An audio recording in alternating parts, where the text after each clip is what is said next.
सबसे पहले आप लोगों को आप लोग का ही चैनल यशवंत भैया क्लासेस पर स्वागत करता हूँ।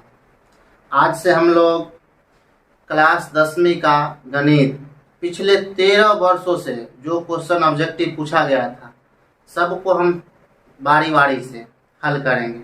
आज का जो क्लास होगा 2011 में जो ऑब्जेक्टिव क्वेश्चन पूछा गया था उसको हम हल करेंगे। देखिए, गणित का ऑब्जेक्टिव का प्रश्न 2011 में जो पूछा गया था उसको हम बारी बारी से हल करते हैं और साथ में उस क्वेश्चन का व्याख्या भी करते चलेंगे, उसका आंसर वो कैसे होगा।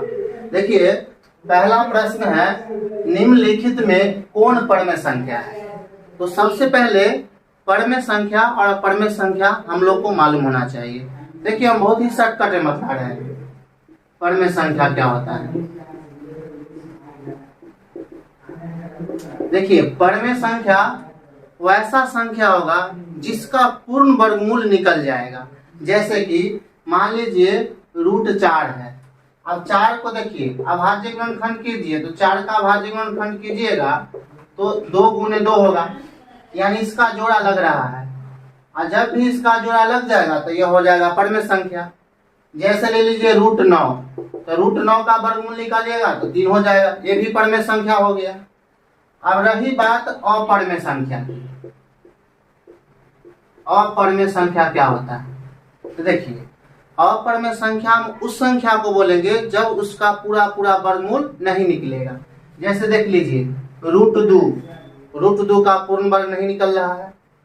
√3 ले लीजिए, √8 ले लीजिए। देखिए, √8 कैसे अपरमेय संख्या है इसको हम तो बतलाते हैं। जैसे 8 को अभाज्य गुणनखंड कीजिए तो 2 × 2 × 2, ये दोनों का तो जोड़ा लग रहा है, ये दोनों के बदला एक बाहर आ जाएगा लेकिन एक अंदर नहीं रह गया, इसका पूरा वर्गमूल नहीं निकला, तो ये हो गया अपरमेय संख्या। एक और बात ध्यान रखिएगा, अक्सर एग्जाम में पूछा जाता है।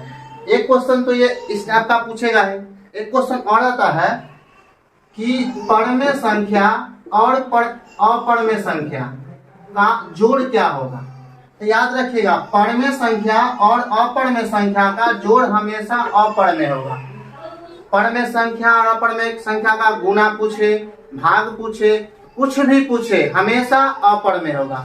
देख लीजिए, जैसे 2/√2 है, ये है परमेय संख्या, ये है अपरमेय संख्या। तब परमेय संख्या को जब अपरमेय संख्या से भाग देंगे तो हमेशा अपरमेय आएगा। जैसे मान लीजिए 2√2 है, -3 है, ये भी अपरमेय संख्या है। अब यह अपरमेय संख्या कैसे है?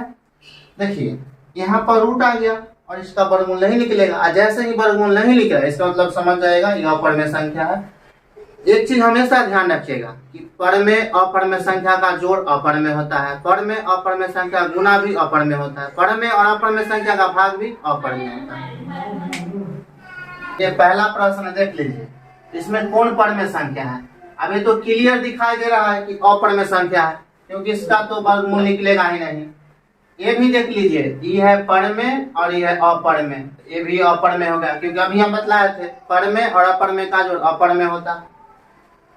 इसका भी अभाज्य गुणनखंड कीजिएगा तो वर्गमूल नहीं आएगा, इसका पूरा वर्गमूल नहीं निकलेगा, पूर्ण वर्गमूल, तो ये भी हो गया अपरमेय। आप देख लीजिए, √2 से √2 कैंसिल हो गया, ये हो गया 2। अब 2 तो दिखाई दे रहा है कि परमेय संख्या है। इस तरह से इसका ऑप्शन नंबर बी सही होगा। का दूसरा प्रश्न है, देख लीजिए, बोल रहा है किसी धनात्मक पूर्णांक a तथा b के लिए ab का मौसा गुने ab का लसा निम्नलिखित में किसके बराबर है। हम लोग जानते हैं कि दो संख्या का गुणनफल बराबर होता है HCF गुने LCM। दो संख्या मान लिए, एक संख्या A एक संख्या B, क्योंकि इसमें दिया हुआ है दो संख्या, बराबर होता है HCF। इसी को तो हम बोलते हैं मौसा, और ये मौसा किसका? AB का, गुने लसा AB का। तो देख लीजिए, एक तो पूछ रहा है मौसा गुने लसा बराबर क्या होगा, तो दो संख्या होगा गुणनफल। दो संख्या क्या है? A गुना B, यानी ऑप्शन नंबर होगा इसका राइट हो जाएगा सी। आज का तीसरा प्रश्न है, घात एक वाला बहुपद क्या कहलाता है। ध्यान रखिएगा, सबसे पहले तो हम जान लेंगे बहुपद क्या होता है। बहुपद क्या होता है?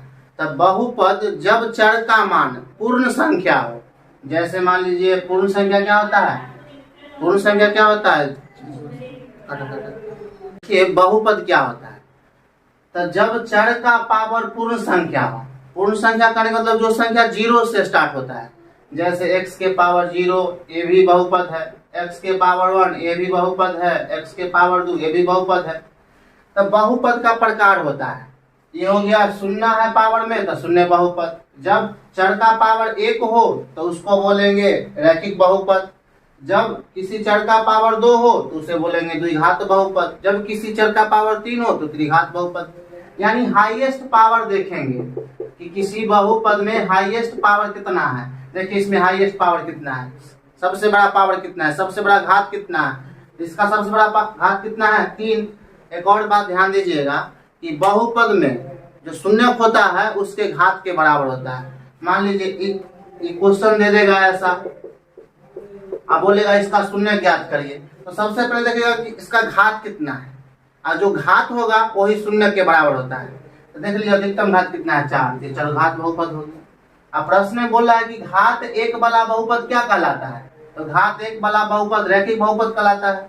प्रश्न है, त्रिघात बहुपद का व्यापक रूप क्या होता है। देखिए व्यापक रूप पूछ रहा है, व्यापक यानी स्टैंडर्ड मानक रूप।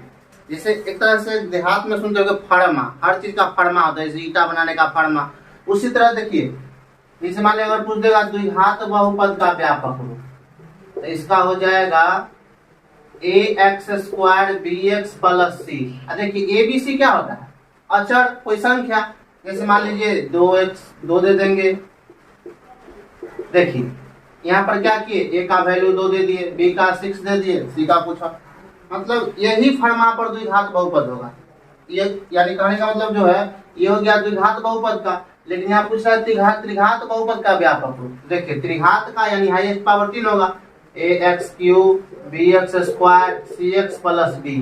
यानी देख लीजिए ऐसा ऑप्शन कहाँ है, यानी इस प्रश्न का आंसर हो जाएगा ऑप्शन नंबर सी। आज का 5वां प्रश्न है, sin a बराबर 3/4 दिया है तो cos a का मान पूछ रहा है। सबसे पहले जो दिया उसको लिख लीजिए, sin a बराबर 3/4। sin थीटा का फार्मूला होता है लंब बट्टा कर, तो लिख देंगे लंब बट्टा कर। सबसे पहले एक त्रिभुज बना लीजिए, समकोण त्रिभुज। देख लीजिए थीटा क्या है a, तो a b c।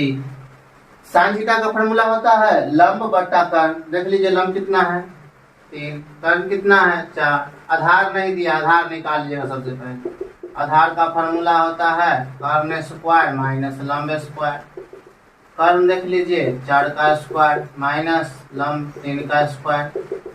4 का स्क्वायर 16 हो जाएगा, 3 का हो जाएगा 9, ये हो गया √7। यानी आधार का मान हो गया √7। अब देखिए पूछ क्या रहा है, cos a, तो निकालेंगे cos a, फार्मूला हो जाएगा आधार बट्टे कर्ण। अब आधार देख लीजिए क्या है √7, कर्ण क्या है 4। अब देख लीजिए √7/4 किस ऑप्शन में है, यानी इस क्वेश्चन का आंसर हो जाएगा ऑप्शन नंबर डी। आज का 6वां प्रश्न है, 10a बराबर होगा। देखिए 10a का रिलेशन कॉट के साथ होता है, तो इसका आंसर हो गया 6 का a। 7वां प्रश्न है, किसी बिंदु से x अक्ष की दूरी क्या कहलाती है। याद रखिएगा, किसी बिंदु से x अक्ष की दूरी y निर्देशांक या कोटि कहलाती है। तो देख लीजिए y निर्देशांक तो इसमें है नहीं, इसीलिए कोटि हो जाएगा। निम्नलिखित में कौन वृत्त का क्षेत्रफल है। अब ये तो बहुत ही आसान प्रश्न है, इसमें डायरेक्ट लगा दीजिएगा πr²। संचय क्वेश्चन नंबर 9 है, संचय ब्रह्मांडता वक्र को क्या कहते हैं। ये प्रश्न अक्सर ही पूछा जाता है, इसे हम त्वरण कहते हैं। 10वां नंबर प्रश्न है, यूक्लिड विभाजन एल्गोरिथ्म दो धनात्मक पूर्णांकों के बीच निम्नलिखित में से क्या निकाला जाता है। ये तो और सिंपल प्रश्न है, इससे मौसा निकाला जाता है। यूक्लिड विभाजन में होता है a = bq + r, और इससे ही मौसा निकाला जाता है। पहले ऑब्जेक्टिव प्रश्न दो तरह से पूछा जाता था। ऑब्जेक्टिव कहने का अर्थ है वस्तुनिष्ठ प्रश्न दो तरह से पूछा जाता था। 10 प्रश्न ऐसे होते थे जिसमें ऑप्शन होता था और 10 प्रश्न ऐसे होते थे जिसमें ऑप्शन नहीं होता था। जैसे देख लीजिए, रैखिक समीकरण का युग्म जिसका कोई हल नहीं होता है क्या कहलाता है? तो स्वाभाविक है उसे हम विरोधी या असंगत कहते हैं। विरोधी या असंगत कहते हैं। 1045 का मान क्या होता है? ये तो आप देख लीजिएगा, डिग्री वाला में जो भी है सबका मान दिया हुआ है, sin 30 sin, उसमें देख लीजिएगा 1045 का मान 1 होता है। cosec स्क्वायर -1 का मान क्या होगा? देख लीजिए formula, cosec square theta minus cot square theta बराबर 1 होता है। तो cosec स्क्वायर थीटा +1 इधर आएगा -1, माइनस है उधर जाएगा प्लस हो जाएगा। तो cosec स्क्वायर थीटा -1 का मान हो जाएगा cot स्क्वायर थीटा। 14 नंबर प्रश्न है, tan 26 डिग्री बट्टा cot 64 डिग्री का मान क्या होगा?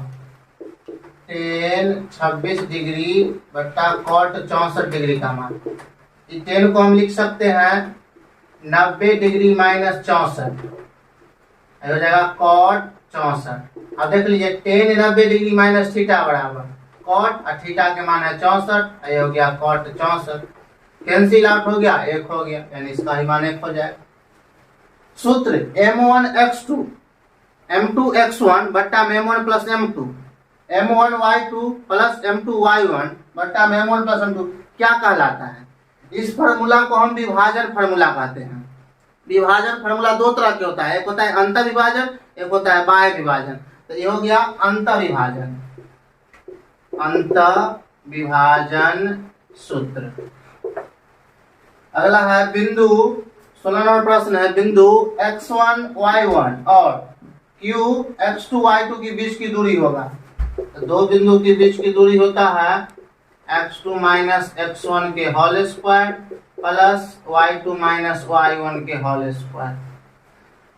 क्वेश्चन नंबर 17 है, दो त्रिभुजों में संगत कोण बराबर हो तथा संगत भुजाएं एक ही अनुपात में हो तो इन दोनों त्रिभुज को हम क्या बोलेंगे? समरूप बोलेंगे।